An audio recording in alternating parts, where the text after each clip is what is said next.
प्रजासत्ताक दिनी अनेक उपोषणे सावंतवाडी वन विभागासमोर असताना सुद्धा डीओफओ तसेच सब डीओफओ का उपस्थित राहत नाही अशी जाब विचारत उपोषणकर्त्यांनी आक्रमक पवित्रा घेतला। पहा नेमक्या काय आहेत कोलगाव, इन्सुली, माझगाव वासियांच्या समस्या।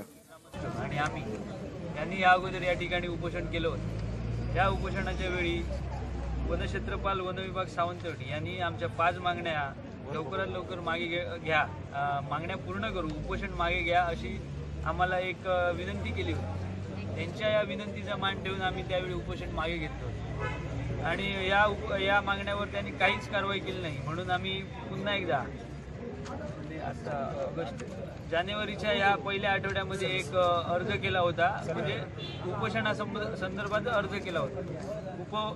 तो अर्ज वनरक्षक सावंतवाडी वन विभाग यांना होता। 26/1/2019 रोजी आम्ही उपोषण करणार याची पूर्वकल्पना असून सुद्धा सावंतवाडी डिव्हिजनल फॉरेस्ट ऑफिसरचे ऑफिसर श्री पुराणिक आणि त्यांचे सहाय्यक श्री वरिष्ठ श्री समाधान चव्हाण हे दोघेही आज ऑफिसमधून बेपत्ता आहेत। आमचं असं म्हणणं आहे की ज्यावेळी उपोषण आपल्याला माहीत आहे की 8 दिवस अगोदर इंटिमेशन देऊन सुद्धा या ऑफिसमधील जे वरिष्ठ अधिकारी आहेत ते ऑफिसमध्ये उपस्थित राहत नाही आहेत। यांच्यावर नक्कीच जिल्हाधिकारी आणि आमच्या जिल्ह्याचे पालकमंत्री यांनी कारवाई करावी अशी आम्ही त्यांना विनंती करतो। त्या संदर्भात एक अर्ज सुद्धा आम्ही आता पालकमंत्र्यांकडे देणार आहोत। हे जे वरिष्ठ ऑफिसर्स आहेत हे पूर्णपणे भ्रष्टाचारामध्ये अडकलेले आहेत। त्यांची पेट्रोलिंग व्हॅन जी आहे ती पेट्रोलिंग व्हॅन कुठच्या बेसवर कुठे चालत असते ही ह्यांनाच माहिती नसते। त्यांचे जे गार्ड्स आहेत, जे गार्ड्स सावंतवाडी तालुक्यामध्ये जे गावं आहेत, फॉरेस्ट रिलेटेड जे गावं आहेत, त्यांच्याकडे गार्डची संख्या कमी आहे असं सांगून हे फॉरेस्टची गाडी कुठेतरी फिरवत असतात, त्यांनाच त्याचा माहिती नसते अशी परिस्थिती आहे। या सर्व गोष्टीवर कारवाई झालीच पाहिजे। त्याचबरोबर एकंदरीत गौरेड्यांसाठी आम्ही 3दा उपोषण केला। यांच्याने आमका कागदपत्र लिहून दिल्याने आम्ही करून देतो म्हणा महिन्याच्या आत, पण यांचे महिने का पुरे जाणत ना आणि हे काय करून दिलंच नाही म्हणा। आम्ही आज ह्या केलं तर हे तिसराच सांगतात इल्या उपरा यांच्या दरवाज्यात। तेव्हा ह्या गौरेड्यांसाठी त्यांच्यानी काय करतले आता त्यांच्यानी सांगावं आहे आम्हाला।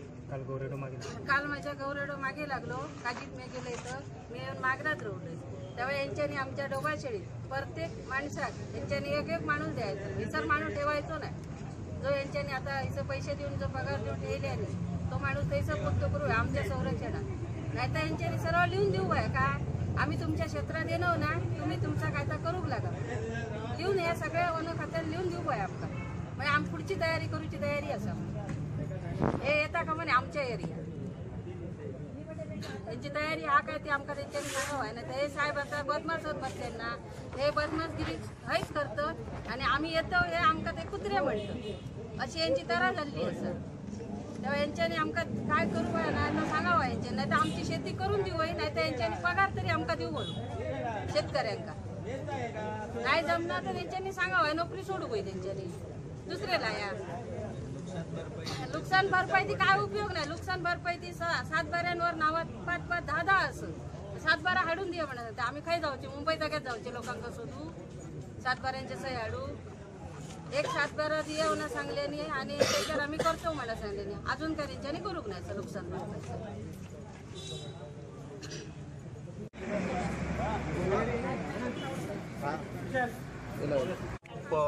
वन विभाग सावंतवाडी येथे माझगाव ग्रामस्थ सर्व सौर कुंपणाच्या मागणी संदर्भात उपोषणाला बसलो।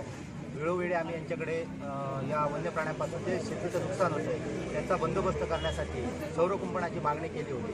जवळजवळ मला 17 सालापासून आज 19 साल उजाडलेलं आहे, तरी पण या आमच्या मागणीकडे त्यांनी दुर्लक्ष केलेलं आहे आणि शेतकऱ्यांना अक्षरशः त्यांनी कचऱ्यात काढलेलं आहे। आणि आजची परिस्थिती अशी आहे की जवळजवळ यांना 8-10 दिवस अगोदर आम्ही उपोषणाची नोटीस देऊन सुद्धा या वन विभागामध्ये सक्षम अधिकारी कोणीही उपलब्ध नाही।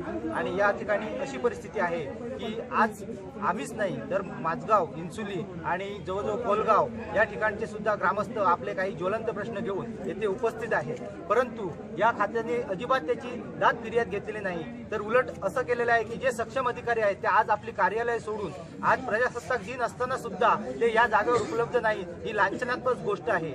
आणि आमची आज आज अशी मागणी आहे की आम्हाला काही करून तुम्ही 1 महिन्याच्या आत प्रशासकीय मान्यता मिळवून आम्हाला सौर कुंपण दिलं पाहिजे। या मागणीवर आज सर्व ग्रामस्थ आम्ही ठाम आहोत। आज आमचं जगणं एवढं कठीण झालेलं आहे की वन्य प्राण्यांपासून शेतकऱ्यांनी एवढं नुकसान केलं आहे की शेती फळ लागवड आहे ही सर्व नासधूस केलेली आहे।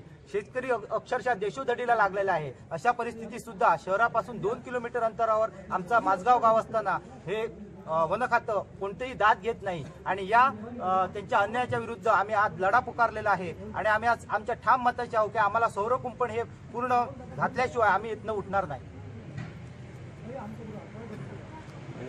ते पंचायत समिती सदस्य श्रीकृष्ण बाबू सावंत त्यांनी या ठिकाणी वन खात्याने कशा प्रकारे दुर्लक्ष केलंय आणि वन खात्याकडे गेली 2 वर्षे ते मागणी करताय सौर कुंपणाची, तरी वन खाते त्याकडे दाद देत नाही। आज 26 जानेवारी प्रजासत्ताक दिन असताना या ठिकाणी अधिकाऱ्यांनी उपस्थित राहण्याचं सोडून या ठिकाणी अधिकाऱ्यांनी पळ काढलंय असं म्हटलं तर कुठे वावगं ठरणार नाही।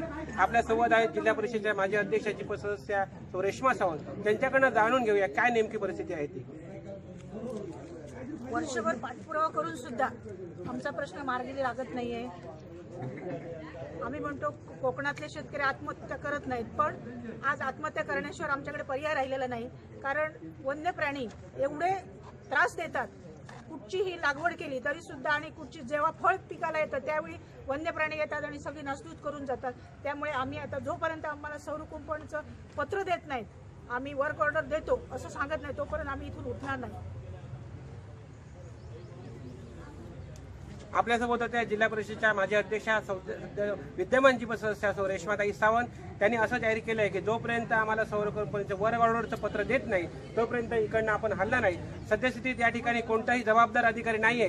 दोन्ही अधिकारी सब डीओपो आणि डीओपो समाधान चव्हाण आणि सब डीओपो सुभाष पुराणिक हे दोन्ही अधिकारी या ठिकाणी पळ काढलाय असं म्हटलं तर कुठे वावगं ठरणार नाही। आपण आपल्यासोबत आहेत ग्रामपंचायतीचे सरपंच सावंत, त्यांच्याकडनं जाणून घेऊया नेमकी माझगाव ग्रामपंचायतीची काय म्हणणं आहे ते। माझगाव ग्रामपंचायतीचं म्हणणं असं आहे की ग्रामपंचायतीकडे हे नाही म्हटलं तरी ह्याच्या आधी 2 वर्ष आधी पहिलं एक झालेलं होतं, तेव्हा मी उपोषण झालं तेव्हा मी म्हटलं जाऊन दे, ह्या टायमाला सोडून देऊया। त्याच्यानंतर बाबू सावंतने मला सांगितलं दिनेश नाही ह्या टायमाला उपोषण केलंच पाहिजे आणि उपोषण झालंच पाहिजे। त्याच्यानंतर ते आमच्याकडे नाही म्हटलं तरी 4 पावटी येऊन गेलेत, उपोषण तुम्ही मागे घ्या म्हणून सांगायला आलेत। तर आम्ही सांगितलं कसंच मागे घेणार नाही आणि आमच्या जंगलासाठी सौर कुंपण झालंच पाहिजे, हे दिल्याशिवाय आम्ही इथून उठणार नाही। माझगावचे सरपंच सावंत यांनी सांगितले जोपर्यंत सौर कुंपणाची आम्हाला वर्क ऑर्डर मिळत नाही तोपर्यंत इकडनं आम्ही हलणार नाही। आपण या ठिकाणी असं त्यांनी घोषित केलंय जोपर्यंत आपल्याला सौर कुंपणाची वर्क ऑर्डर मिळत नाही तोपर्यंत आपण या ठिकाणी हलणार नाही। या ठिकाणी उपसरपंच आहेत कांसे, त्यांच्याकडनं जाणून घ्यायचे ते काय म्हणतायत ते। 15 ऑगस्ट 2017 रोजी आम्ही या ठिकाणी उपोषणाला बसलो होतो। त्यावेळी त्यांनी सुद्धा समाधान चव्हाणांनी आश्वासित असं पत्र दिलं होतं आणि आज 26 जानेवारी 2019 पर्यंत कोणत्याही प्रकारची त्यांनी कार्यवाही केलेली नाही, कारण त्यांना प्रशासकीय कामाचा अनुभव नाही असंच मला म्हणावं लागेल। कारण त्यांनी कोणत्याही प्रकारचा जिल्हा वार्षिक नियोजन समितीकडे प्रस्ताव ग्रामपंचायतीत आपला सौर कुंपणाचा पाठविलेला नसून फुकट जीवन प्राधिकरणाची तांत्रिक मंजुरीचं पत्र घेऊन सकाळपासून नाचत आहेत। हे खोडसाळ पत्र आम्ही स्वीकारणार नाही, कारण अशा प्रकारची दिशाभूल करून आम्ही गप्प बसणार नाही। कारण यांना प्रशासकीय आणि तांत्रिक मान्यता म्हणजे काय ह्याच अधिकाऱ्यांना माहीत नसल्यामुळे त्यांनी कोणत्याही प्रकारचा मॅडम नियोजन समितीचे सदस्य असताना आम्ही 2 वेळा त्या समितीच्या मिटिंगमध्ये हजर होतो, पण ह्यांचे वन खात्याचे अधिकारीच त्या मिटिंगला उपस्थित नसतात, त्यामुळे हा गोंधळ झालेला आहे। त्यामुळे ह्यांनी 1.5 वर्ष 2.5 वर्ष या ठिकाणी आमच्या प्रस्तावाला धूळ खात ठेवलेलं आहे असं म्हणणं वावगं ठरणार आहे। कारण यांना प्रशासकीय कामाची गती नाही, असे अधिकारी या ठिकाणी असले तर जिल्ह्यातील कोणतेही काम होणार नाही, हे आम्ही ठाम सांगू शकतो, हे माझं आश्वासन आहे।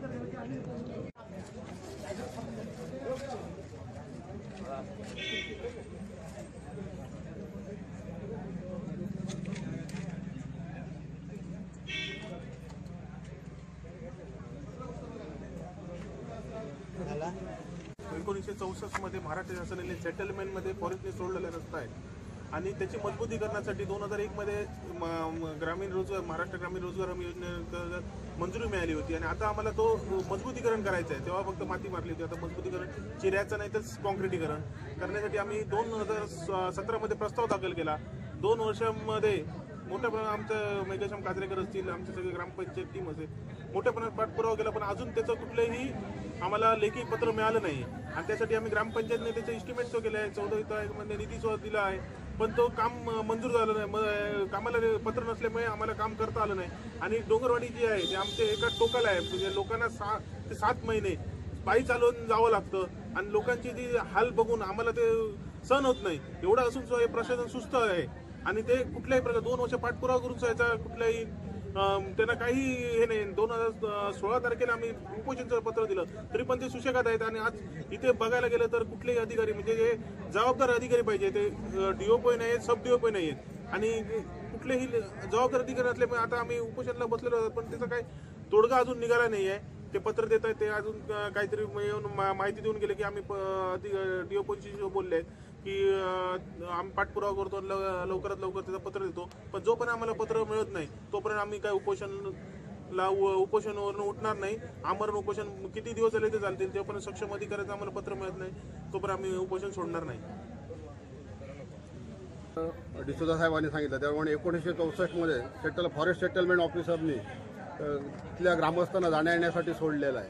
आणि ह्या रस्त्याचं आता आम्हाला फक्त मजबूतीकरण करायचं आहे. तर मजबूतीकरणासाठी कोलगाव ग्रामपंचायतच्या सरपंचांनी 26 जुलै 2017 रोजी उपवन संरक्षक ऑफिस सावंतवाडी येथे रितसर प्रस्ताव दाखल केलेला असूनही त्या प्रस्तावावरती अजून कोणत्याही प्रकारचं म्हणणं त्यांनी दिलेलं नाही. जेव्हा आम्ही डीएफओ साहेबांना भेटतो त्यावेळी ते दिशाभूल करणारी उत्तरं देतात. ते केव्हा ते म्हणतात ठीक आहे तो रस्ता आता अस्तित्वातच नाही असं समजा, नवीन रस्त्यासाठी प्रस्ताव सादर करा. ते तुमचं जी सेटलमेंटची जी कॉपी आहे, जी सेटलमेंट ऑफिसरनी जी सेटलमेंट केलेली आहे त्याची कॉपी आमच्या दप्तरी नाही आहे, त्याच्यामुळे त्याच्यावरती आम्ही काय करू शकत नाही अशी बेजबाबदारपणे उत्तरं देतात आणि आमची केवळ दिशाभूल करतात. अक्षरशः पालकमंत्र्यांच्या समोर पण त्यांनी 3 वेळा मान्य केलेलं आहे की आम्ही तुम्हाला त्या मजबूतीकरणासाठी परमिशन देतो म्हणून, पण अजूनपर्यंत पालकमंत्र्यांसमोर कबूल करूनही त्यांनी परमिशन दिलेलं नाही. काल ज्यावेळी उपोषणांची बैठक होती त्या उपोषणाच्या बैठकीला पालकमंत्र्यांनी आम्हाला आमंत्रित केलं होतं, तिथे आम्ही हजर होतो, पण फॉरेस्ट ऑफिसरचा एकही तिथे साधा गार्ड पण तिथे हजर नव्हता त्या बैठकीला. यावरून आता पुढे काय समजायचं ते तुम्हीच समजून घ्या, पण आम्हाला जोपर्यंत इथे मजबूतीकरणाची परमिशन मिळत नाही तोपर्यंत इथून आम्ही हलणार नाही. हे उपोषण असंच चालू राहणार.